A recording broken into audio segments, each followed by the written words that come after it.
This is the second presentation of the Weed artist presentation of Kinship with Birds. Lauren?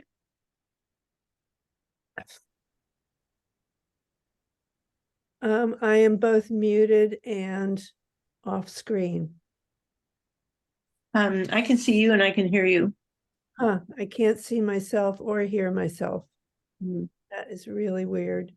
And I see that I'm muted and blacked out, so I'm not quite sure what to do about that. Well, let's continue and start the dialogue. And I'll keep fussing. have questions. Who would like to start with a question? Jane has her hand up. Hi, everybody. I just wanted to say thank you again so much. It was absolutely delightful to hear personally from each and every one of you. I was so bummed to have missed the first set of presentations by the artists in the first round. I was still, completely immersed in finishing my project in Mariposa. But listening to this, it just sort of reconfirmed, how important hearing from you and your voices are, and what drove you all to make each of these pieces. And I felt like I learned something new all over again, and was able to, see these works in another way all over again. So thank you again for taking the time to share these, share your works in these really short 5-minute windows. Beautifully done. Everyone was so succinct and clear. It was wonderful. We have a question in the chat from Deborah. Where and when will Sisters be performed?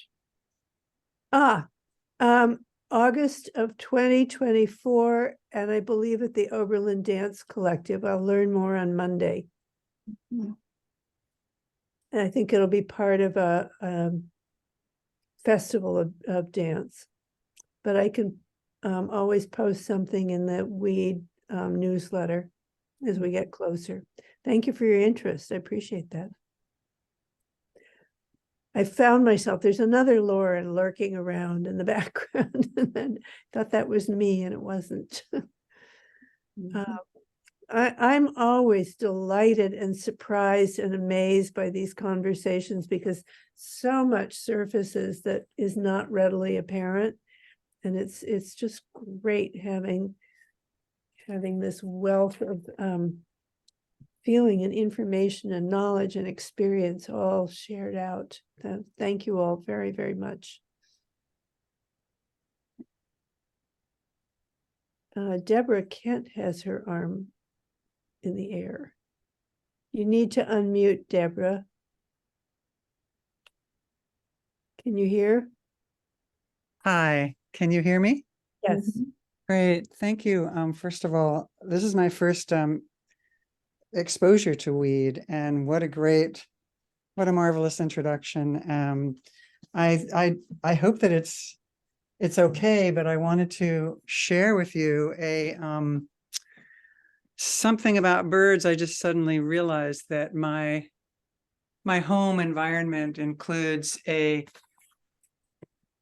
posthumous art piece. I don't know if you can see the origami birds and their shadows hanging here in my bedroom, but my husband passed away in 2021, and he didn't request anything of all the arts that he had done. He simply requested that our family members make these these origami birds so they could be suspended. So we have a friend whose daughter was 4 years old, and she made the tiniest ones, amazingly. And another friend strung them during the day that he passed, and he didn't want them up. So like after he passed, we immediately put them up. And I just wanted to thank you all so much for the extensive artwork and research and focus you've had on birds. I'm just happy to share this with you, because it hasn't been shared anywhere outside of my bedroom. And I just appreciate so much the intensity of all of your work, and hope to be around weed a little bit in the future. Welcome. Always welcome. Thanks. Thank you for sharing something as private and personal and delicate as this creation.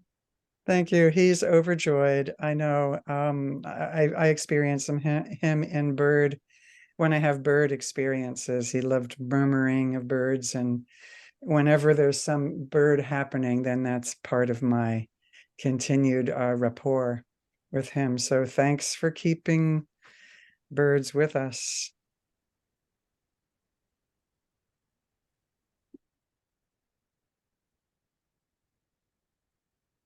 Does anybody else have a comment or a question or a share? Hi, I'm Mary White, one of the WEED board members. And I just wanted to say that I've been working with interns at San Bernardino State University, and we are making a printable catalog of this exhibit with a PDF. So it isn't done yet, but it should be by the end of the semester. So I just wanted to let you all know. We'll give you more information about where to get it when we're done. And Mary, were you going to share the links so that in case people were interested in becoming more active in weed? Yes, I can put them in the chat. And then Therese, did you have your hand up? Yes.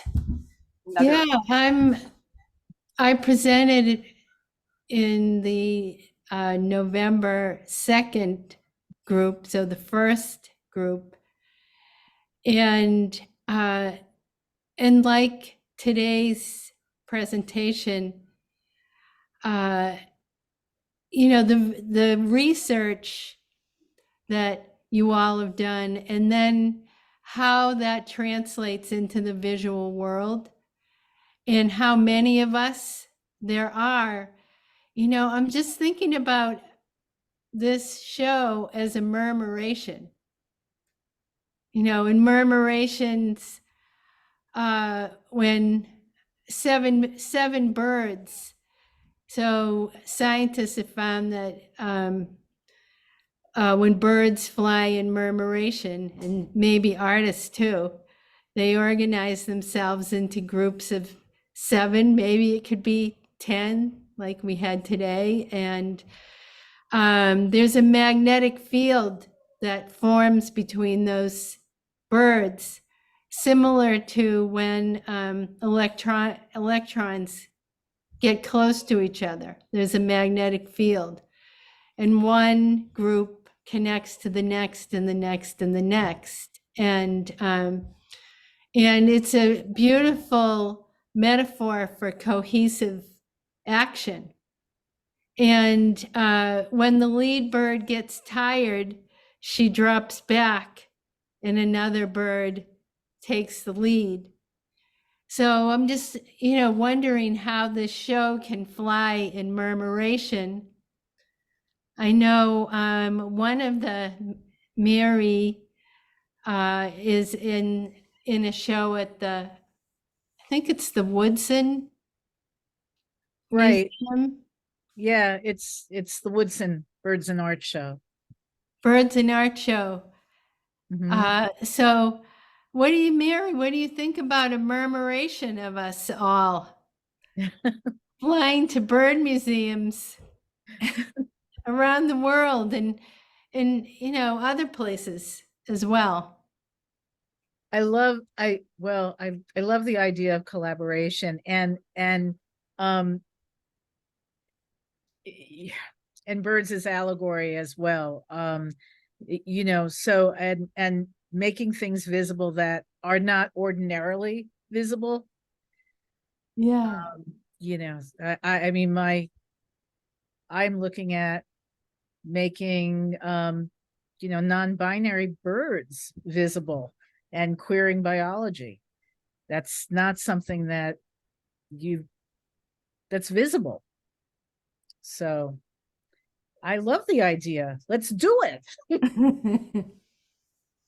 So Therese, were you suggesting that this show could move and morph and appear in other places? Absolutely. Yeah, there's so many. The Academy of Sciences had a bird program on songbirds out at the Palomar Observatory at Point Reyes. And they were noting how different types of songbirds nest in their own tree. And each variety of bird will be singing their songs in their own tree. And there was like an overview, and you could see these circles on top of the trees, and Interesting. and just how much quieter it is now. Like when I was growing up outside of Boston in the 70s, it was a cacophony in the morning. And now it's pretty darn quiet, as some of you noted, and Bernie Krause also talked about in his installation. And also the whole idea of bird safe buildings.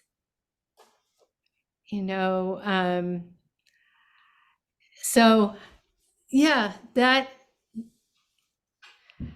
I'd love us to have a murmuration together, from the Kunst Matrix to other, platforms and in-person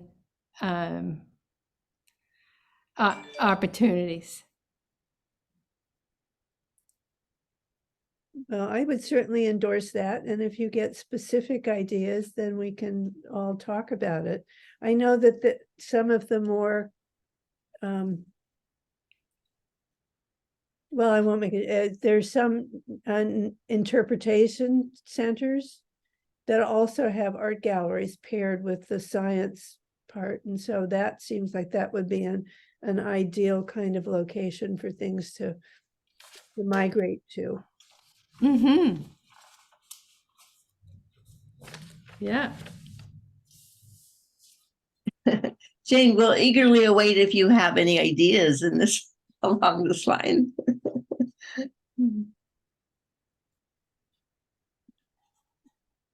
Which Jane are you speaking to? Oh, yourself. Oh. Yeah, I mean, first of all, I love this. Well, first, WEED, of course, I know has been an organization of women since the 90s, and ecological topics have been something that I feel only today is becoming relevant, which is a shame. But there have been many of us who have been dedicated and devoted to understanding that we have so much to learn from the natural world, and we have more to learn about ourselves by observing nature and knowing about nature. And I do think that the more that we can get institutions of science in collaboration with nature, the more opportunity there is to grow the network that is so deeply devoted to our reconnecting our lost connections to the natural world. I think that it takes just one person with an idea to bring it to that institution, because I'll tell you, it's not going to happen without one of us instigating that. We are all, I think, all of us artists probably feel like we operate in this in a liminal space, right? Where we're not just one kind of artist, we're many different kinds of artists, which means that we actually have a beautiful freedom to create our own path. And so we can't rely on institutions and organizations having already made those platforms for us. We got to forge those for ourselves. So I do love this idea, the analogy of this murmuration, and that that we're all sort of energy, and that we rely on our seven closest to guide sort of the movement, this movement. So if you all do have an institution or science partnership that you'd like to see forged, I would say go and find the right people to converse with to try to make that happen. And I do think that there is more than ever now an interest to create new ways of connecting. And I think org science institutions are more open to these kinds of collaborations. So I would say let's figure out, you know, what makes sense in terms of in the context of birds. I do know that the Cornell Lab of Ornithology does host shows in their visitor center. And if there is an interest and enough desire to make that happen, you know, we could, I could be in touch with whoever's running that gallery now. And I'm not frankly sure who is. I know that they have just changed directorships, and they're in a sort of moment of reorganization. And my project came with the former director, John Fitzpatrick. So I would love to see if that is even a possibility. But there are other places that don't necessarily host art organizations that if you want to create one, you know, you got to be willing to take that torch and forge that relationship. And you know, you all at Weed are volunteer run, so you do know how much work that takes, but that you all can yield such powerful things. Just this show is a perfect example, and Weed is a perfect example of that. Individuals are so important and powerful, more than we realize. Jane Ingram Allen put in the chat something about the Bird Museum in Canton, Massachusetts. Jane, do you want to say something about that?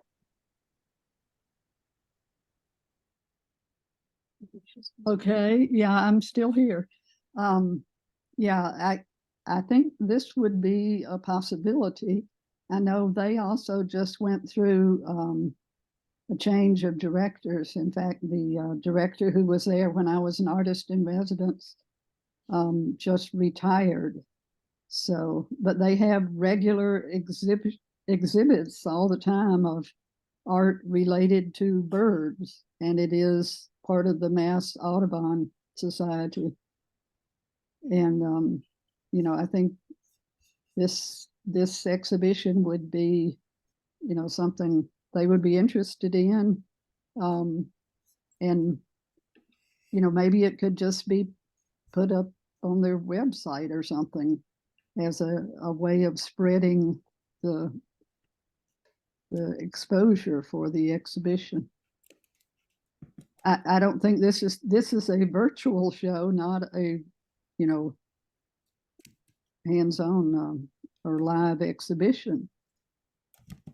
So, I mean, it's an idea, and I would be happy to contact them if there's any interest in doing something. I think you'll see hands go up. Yeah. Okay, I think it would be worth a while at least approaching them to see if you know, they could take a look at it online and you know, read the statements and everything and see if they would be interested in doing something with the exhibition. That would be terrific. And Jane just put up another one, Jane Kim. Mhm.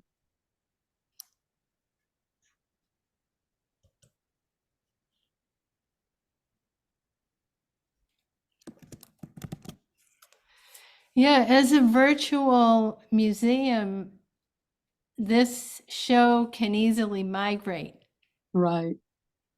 and it can migrate to other countries Mhm. as well.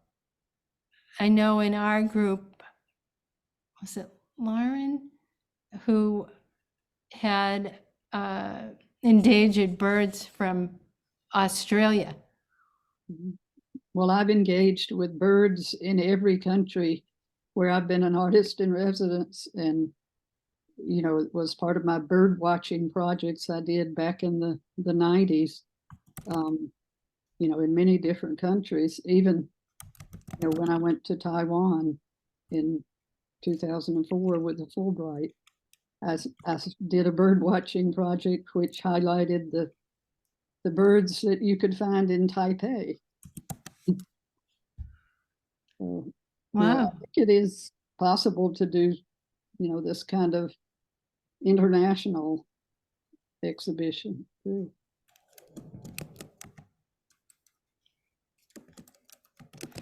Well, what if we each reach out to one bird organization and send the link and see if they want to be in murmuration with us?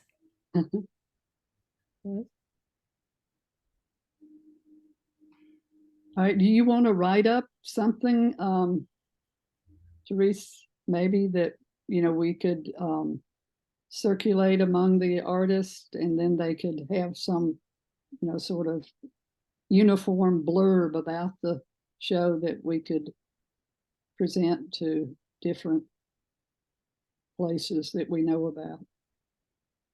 Yeah, I think in concert with Weed. Mm-hmm.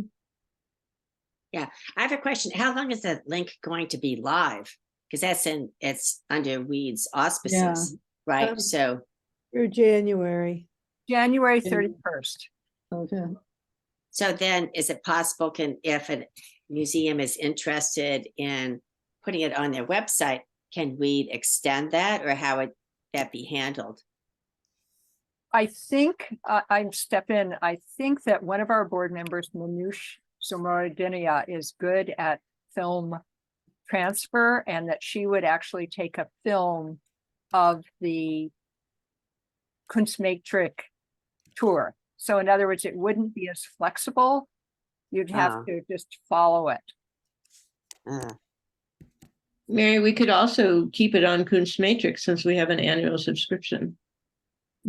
If we don't have another show, you can do that. So those are good options to think about. Yeah, I think we could extend it a month or two. That'd be great, right? Because I think the visuals, the individual images, are much easier to look at than a film, and people taking the time. Also, you have access to the statements going through the actual Kunstmatrix, so you can click on the statements and read them. Right, so you have, it's much more flexible if it's on Kunstmatrix. You could have all the statements shown, but it would be a linear film versus deciding which one you're going to go to next. One of the things that I think is most compelling, in fact, for me, the most compelling aspect of this show is everybody's research on the birds and their stories, and they're short, and so people's attention spans are short, but somehow being able to have the recordings with the description, like we had condors and ostriches and common mures, and just hearing people's voices and their, how much research they did, it just really brought it alive. So anyway, I don't know exactly how that happens technically, but I really enjoyed it. Yeah, I second that. Manoush is actually my next door neighbor, and she's the one who got me into checking this out tonight, and I'll be talking with her about it. And I feel like the film, the video that you have recorded tonight of each person's presentation is, to me as a newcomer, it's just really compelling. So I hope that that something can be done with that recording, as well as making the individual pieces accessible. The recordings tonight will be archived on our website under exhibitions. So you go to the weedartist.org menu and then go to exhibitions and artist presentations. So that will be there as long as we want. Mary, if Manoush did a video, it would not be that much harder to like drop in audio with each person's artwork? Well, I'm saying that as somebody who is not an expert in this, but I see the possibility. I think that if someone in this group was interested in volunteering, I think she can't do it right now. She's working at 3 schools. Yeah. She is very busy right now, Yikes. but And Deborah, if you want to see the first session, it's also on the website, I believe. great. So it's Weed Artist Exhibitions and then, Oh, weedartist.org, and then you go to the menu under exhibitions. okay. If And somebody goes to the exhibition, are those recordings available to link to from viewing the virtual exhibit? And would there be a way to include just not a link, not like every single artist has to have their own recording attached to their piece, but just that there would be a link in the exhibit so that for those who are coming to see the virtual exhibit could easily hear that, or do they have to kind of dig through the website to find the links? They need to dig a little. They have to Yeah. go to the menu and go to exhibitions, and it's pretty clear under exhibitions. Oh yeah, right. But okay. But I think the question was whether or not if they went to Kunstmatrix, there would be a link Oh. at Kunstmatrix that would bring them back to what just happened tonight. Good idea. I have no idea. Well, I Yeah, thank you, Lauren, for clarifying. No, but I'm perfectly willing to look it up and see what's possible. Mhm. Yes, that's an excellent idea. Yeah. Mhm. I have a question for TC. Because I'm working with mirrors right now, and are you etching the front surface of the mirror or the back through the, because there's the silvering and then there's other coated layers on the back of the mirror for the wing drawing? There was a number of birds that I did that's part of that mirror series. It depended. Sometimes I did the back, which is a different process than doing the acid etch on the front. It depends. It's kind of like some of them were too slick, and I wanted to kind of give them more of a patina. And so then I would strip off the back or little pieces of it, so it looked a little more flaked, I guess would be a word. So yeah, and then photographing them is really tough because obviously you see the camera, and so we had to put up some black velvet curtains in front, and then just have a little pinhole where the camera actually came through, and then photographed, and then in Photoshop out the little camera thing. So yeah, it was a challenge, but I think in the end it was worth it, because when they have been exhibited in the past, people are narcissistic and they love looking at themselves. And so I guess I got more than 5 seconds in front of a piece usually. So, and they were always just kind of like, oh yeah, there it is. I can kind of see it. And then they were sort of going, why is this artist doing this? So that was important too. So I think the mirror work is successful. And I noticed, I hate to say it, on Instagram yesterday that a bunch of protesters used a mirrored material like a mylar that they put on boards. And then as they were confronted by military police, the military police saw themselves in the mirrors, the mirrored material. Wow. Yeah. So kind of like the dehumanization that the protesters are facing, they're seeing what the protesters are seeing. So I think mirrors have, as a media type, if I can say that, has a lot of potential. So if you have any, further questions in the future, you can just contact me directly, and I'm happy to help. I think I followed you on Instagram, but I can just imagine, the wings, and then just an oval mirror in the middle where people's heads can have wings and they become Pootie. Actually, that's a great idea. Thanks for giving it to me. No, I'm just kidding. No, that's Yeah, a well, great idea. I'm ready to do it too. Yeah, no, it's great because then the whole selfie crowd's there, and yeah, and then it gets the conversation going. Yeah, and it gets the birds flying. Exactly. Beautiful. Thanks for the question.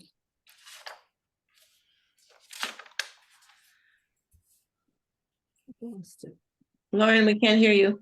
Oh, I'm talking to myself. I'm muttering to myself. Excuse me. I was trying to look up a piece of information. Oh, hands up over here with Sarah.